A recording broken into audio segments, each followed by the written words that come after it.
Visiblement, parler de mon éducation dans les années 95 choque plus certains que le prix de l'immobilier ou de l'état de la planète en 2025. On va se détendre 2 secondes ou je dois vous envoyer au coin pour réfléchir. Je vois passer des commentaires qui disent que mes vidéos sont problématiques. Les gars, on parle de souvenirs, de nostalgie, d'un papier peint moche et d'un sourcil qui se lève. C'est un sketch, c'est pas un manuel de pédagogie ou une apologie de quoi que ce soit. On est en train de débattre sur une claque reçue il y a 30 ans alors qu'on n'arrive même plus à payer nos factures d'électricité. Et si on parlait des vrais problèmes, aujourd'hui on s'offusque pour une anecdote sur le point, mais on laisse passer des contenus sur les réseaux sociaux qui sont de la vraie violence.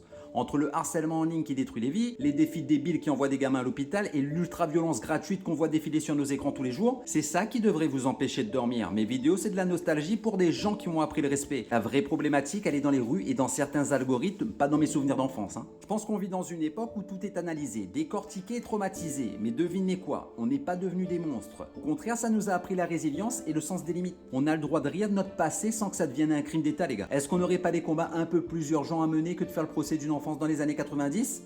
Enfin, ça c'est les moralisateurs à 2 balles. Si mon humour vous pique, c'est peut-être que vous avez oublié ce que c'est que de prendre les choses au second degré. On n'est pas en sucre, on est en acier, vous vous rappelez ? On sait faire la part des choses entre une vidéo qui fait sourire et la réalité du monde. Alors, on continue de rire ensemble ou on attend que la police de l'humour vienne confisquer mon téléphone ? Dis-moi en commentaire s'il y a encore des gens lucides qui savent où sont les vrais combats, parce qu'honnêtement...